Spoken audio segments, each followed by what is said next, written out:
And did you see the video with this Monica Bruletti? No. She's coming to see me tonight at 9 o'clock. Spend an hour with me. She's a wonderful soul. Ashwarya met her at the Delhi ashram. I need my, we should begin.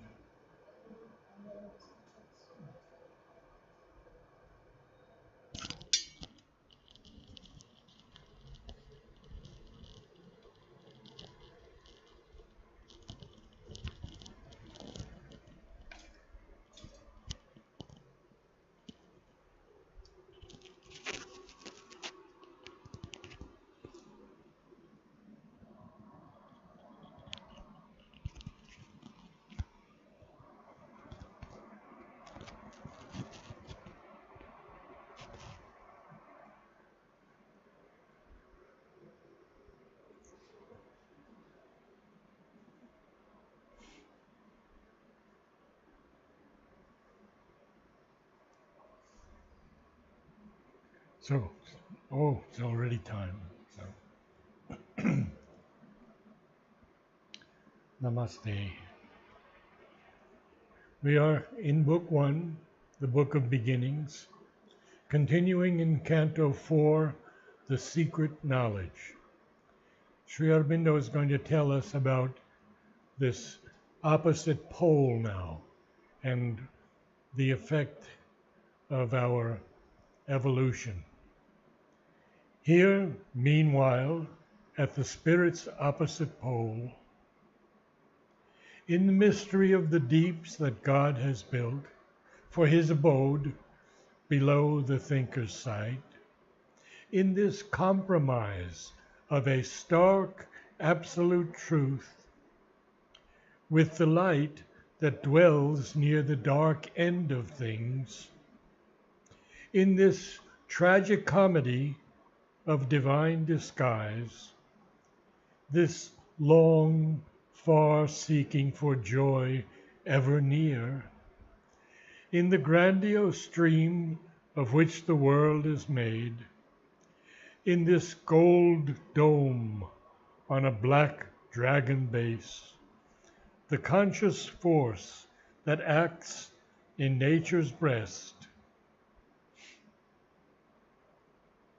a dark-robed laborer in the cosmic scheme, carrying clay images of unborn gods, executrix of the inevitable idea, hampered, enveloped by the hoops of fate, patient trustee of slow, eternal time, absolves from hour to hour her secret charge. Well, there's a lot to go over here, so we're going to have to go slowly and see all the things that Sri Aurobindo is talking about. But we understand now it's the spirit's opposite pole. And he says, in the mystery of the deeps that God has built, we don't know why this mystery exists. Why is there death? Why is there hatred? Why are there wars? Why is there no harmony amongst people? The only thing we can feel is that the divine wants to see millions of aspects of himself in all these, I think it's 9 billion bodies on the earth now. And in each of them, he's experiencing something other than what he was when he was all perfect. Because when the divine is in that transcendent sphere, everything is just stillness. There's no activity. In fact, the activity only begins with the creation of the worlds that comes from the supermind, from that plane. It doesn't come from the overmind. It's the supermind that builds the worlds. So we see in this mystery of the deeps that God has built, He has built them for what? For his abode, below the thinker's sight. And he capitalizes the T in thinker. And so then he has a comma. This is a very long sentence. In this compromise of a stark, absolute truth, with what? With the light that dwells near the dark end of things. So we now know that there is a dark end of things, and that is the inconscient. And then we see that Sri Aurobindo speaks of this tragic comedy of divine disguise. Now, the tragic comedy is what we see in the great epic of the Divine Commedia of Dante. And a tragic comedy is a situation that has both comic and tragic elements. So it's a tragic comedy of divine disguise. It's not actually real, it's divine disguise. This long, far seeking for joy ever near, and that always reminds me of the Isha Upanishad. It is far from us, and it is very close. Oh. So this long, far seeking for joy ever near, in the grandiose dream of which the world is made, in this gold dome on a black dragon base, the conscious force that acts in nature's breast, a dark-robed laborer in the cosmic scheme, carrying clay images of unborn gods. This is something very interesting. These, of course, the poets often refer to us humans as clay because we came from matter. Yes, we did come from the divine, but we descended into matter.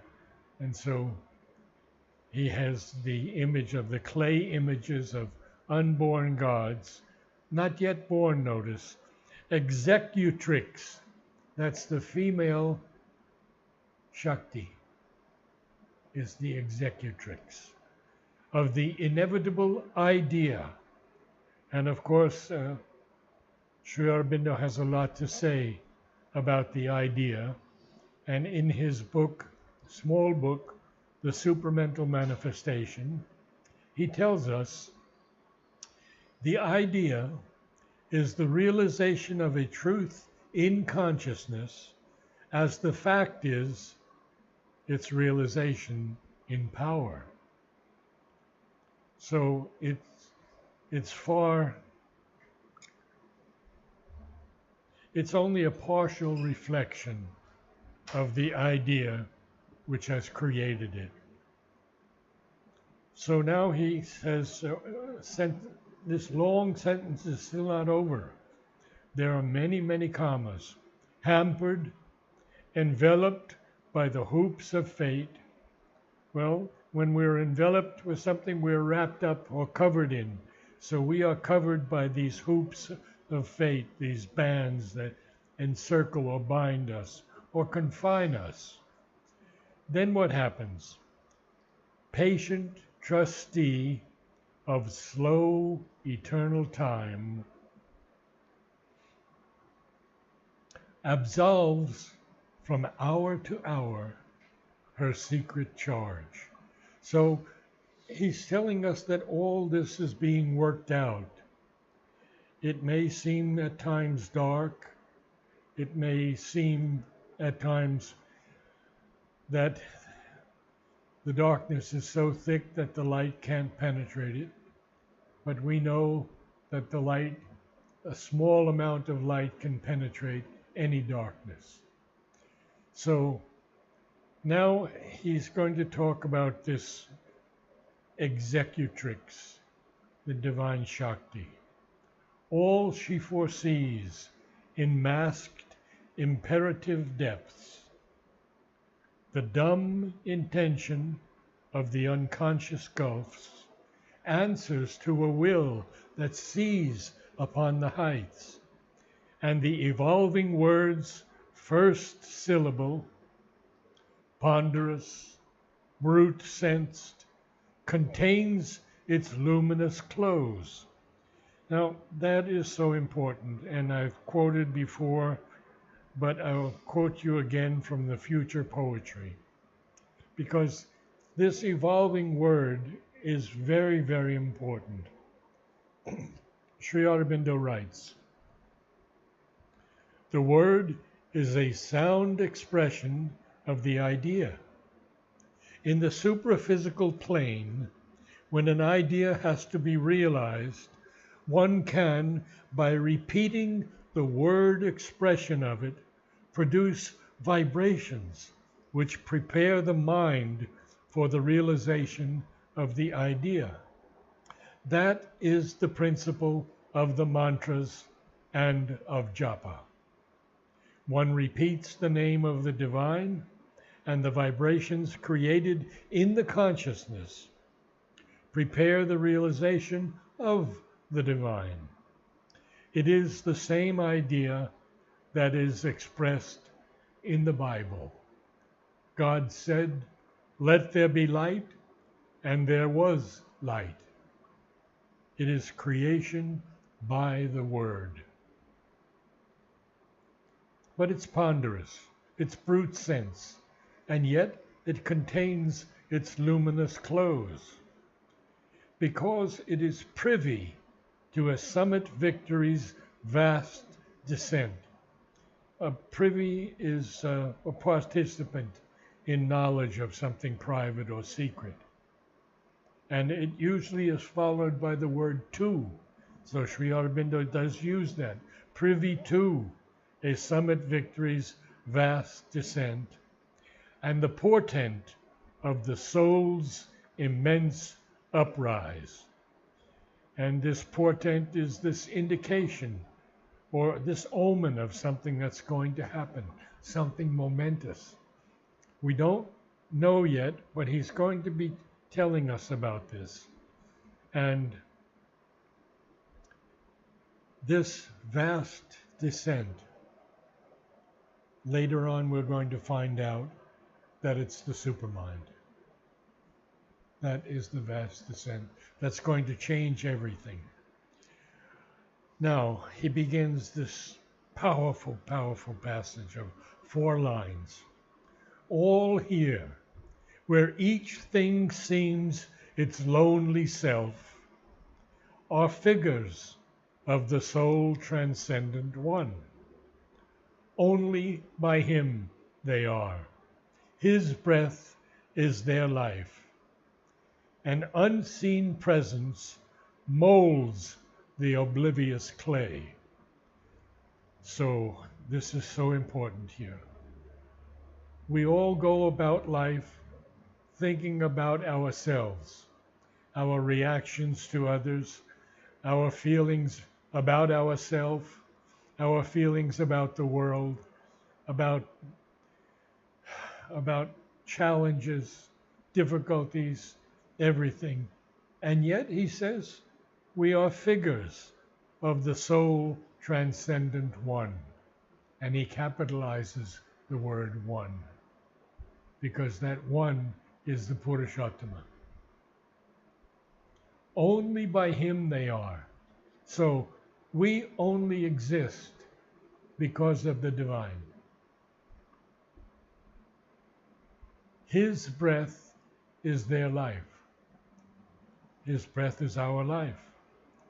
And yet, the 4th line, an unseen presence molds the oblivious clay. Here again we have the word clay. He capitalizes the presence.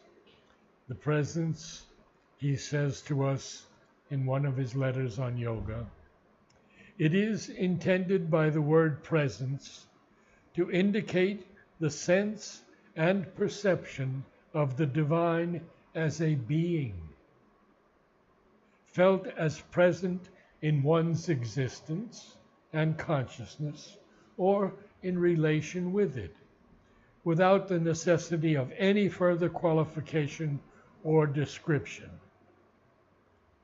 The presence is there, nothing more to be said about it. It's in each of us. We can turn from it, we can deny it, we can go into the darkest depths and get lost, but it's there in everything. It's there in the worm. It's there in the insect.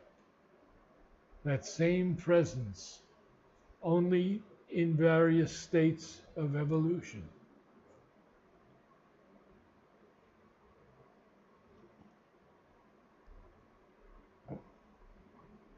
A playmate in the mighty mother's game, one came upon the dubious, whirling globe to hide from her in pursuit, to hide from her pursuit in force and form. So he's telling us this is the play of the divine's Leela. He is a playmate in the mighty mother's game because the Purusha has no action. He simply supports the work of the creation and the work of the Divine Mother in the creation. So then he says, after that comma game, one came upon the dubious whirling globe. Well, it is a dubious, a doubtful, a vague, ambiguous whirling globe. We don't know why, but for some reason the divine chose Earth above all the planets in the creation. And he said, this is going to be the place of a divine life on Earth. So he's come upon this dubious whirling globe to hide from her pursuit in force and form. So however she wants to create, through force or through form, he wants to hide from her. That's his game. That's his Leela. That's his Maya. A secret spirit in the unconscious sleep, a shapeless energy, a voiceless word. You see, everything initially is a shapeless energy. It's just a whirling of these atoms that are creating this chair or this table. We see it as a table, but it isn't really a table. It's just a formation of atoms. The chair is another kind of formation of atoms. And so they're formed in a certain way that it looks to our eyes like a table or a chair. It doesn't look that as the moment you rise above the lower hemisphere of consciousness, body, life, and mind, you will see things very differently. So it's a shapeless energy. It's a voiceless word. He was here before the elements could emerge.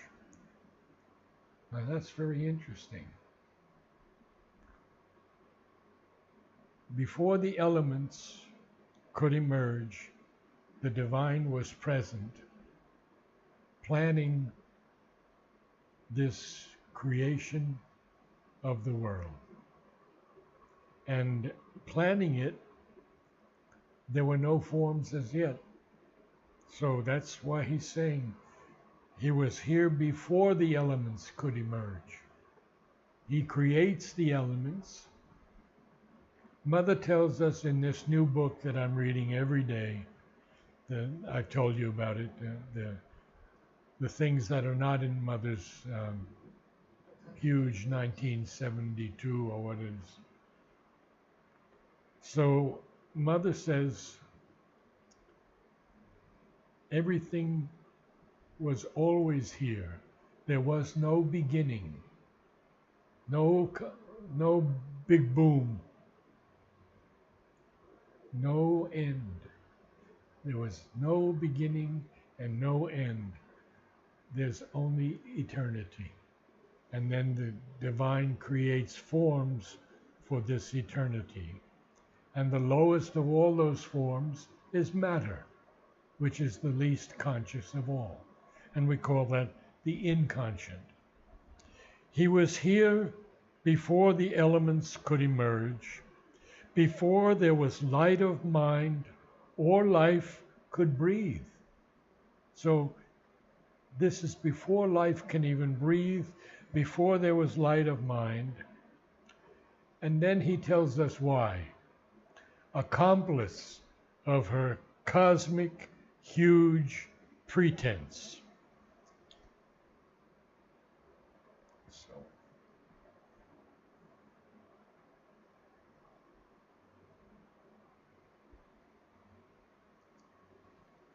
His semblances, he turns to real shapes. And here's the secret now, you see. His semblances, his appearances, his likenesses, his resemblances, he turns to real shapes.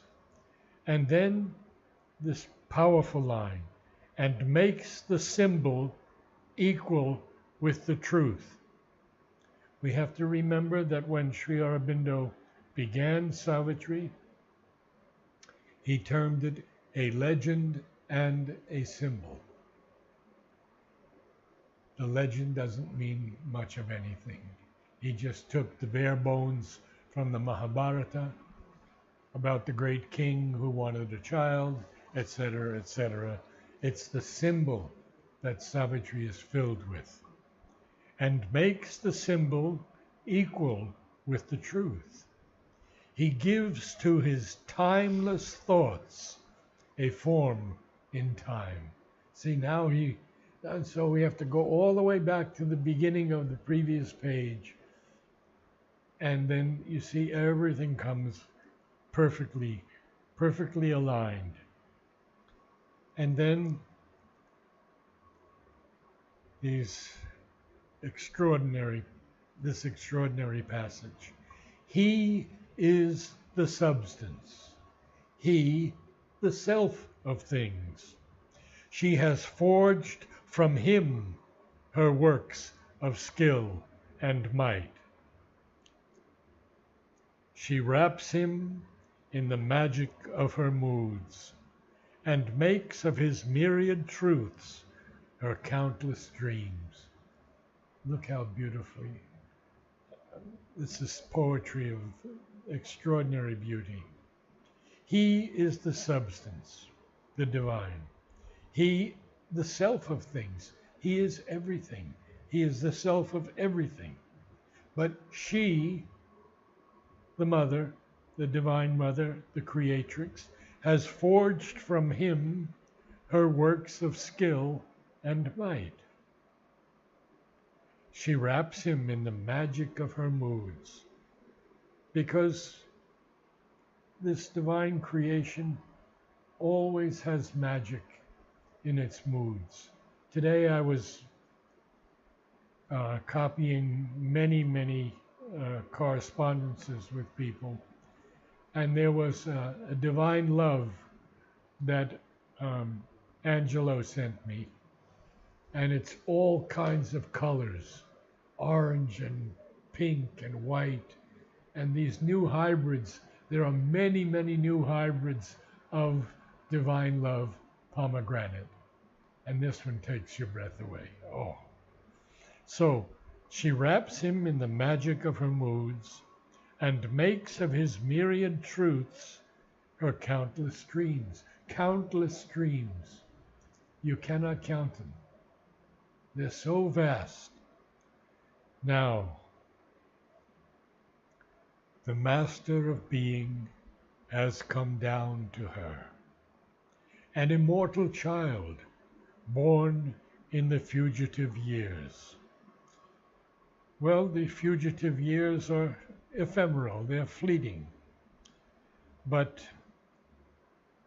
we have to see who this master is, the master of being. And in the secret of the Veda, Sri Aurobindo translates, Vamadeva goes on to say, let us give expression to this secret name of the clarity. That is to say, let us bring out this Soma wine, this hidden delight of existence. Let us hold it in this world sacrifice by our surrenderings or submissions to Agni, the divine will or conscious power, which is the master of being. And here we have the definition exactly from the Veda of the master of being has come down to her. And that master of being is an immortal child, born in the fugitive years, born in these fleeting years, in objects wrought, in the persons she conceives. Dreaming, she chases her idea of him, and catches here a look, and there a jest. A jest here is not J-E-S-T, but G-E-S-T, which is an abbreviated poetic form of gesture, a gesture. So, in objects wrought, in everything that's wrought, and we see how the evolution from the plant to the animal to even the subhuman and the different stages of the human before the human being comes. In the person she conceives, what does she do? Dreaming, she chases her idea of him, and catches here a look, and there a jest. And then we're going to end with these lines because they are so beautiful. Ever he repeats in them his ceaseless births. So the divine never concludes anything. He allows the Shakti to create whatever she wants. And now we have 5 lines beginning with the word he is. Extraordinary. Any dictionary, any poetic dictionary would say this is absolutely wrong. You cannot do this in poetry. Sri Aurobindo is writing a new poetry, a new language. And it's the language of vision, of mantra. He is the maker and the world he made. He is the vision and he is the seer. He is himself the actor and the act. He is himself the knower and the known. He is himself the dreamer and the dream.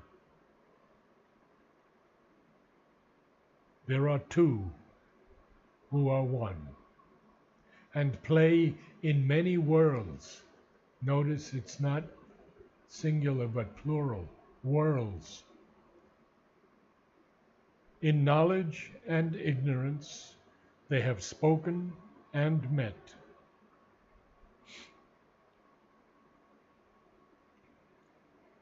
And light and darkness are their eyes interchange. Our pleasure and pain are their wrestle and embrace. Our deeds, our hopes are intimate to their tale. Whatever we do is known, seen, and transcribed in the Akashic records. Every moment of anger, every moment of beauty, every moment of love is preserved there. They are married secretly in our thought and life. Our deeds, our hopes are intimate to their tale, their story, their game, their play, their leela. They are married secretly in our thought and life.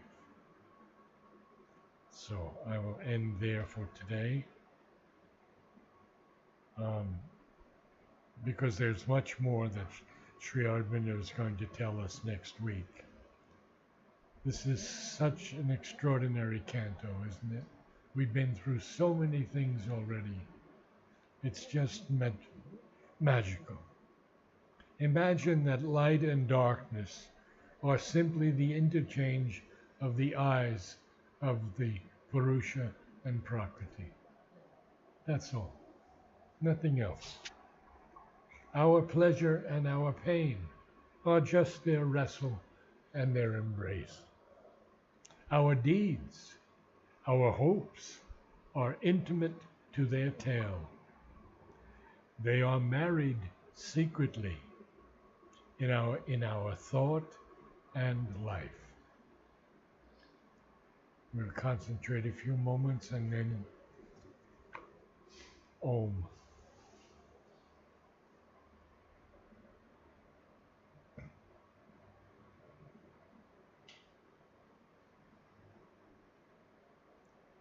Om. Om.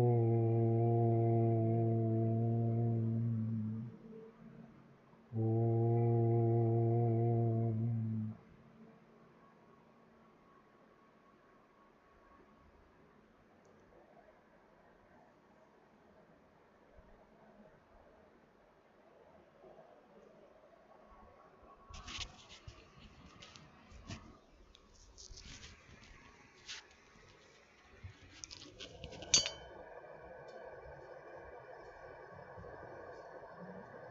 When you read poetry like this, you are taken up into a different consciousness. And you begin to forget your little self and all its problems, its multi-dimensional challenges. And you live in a zone of somewhat greater understanding. Sometimes a deep peace settles for a few moments. At other times there's an awakening of the beauty of the mantra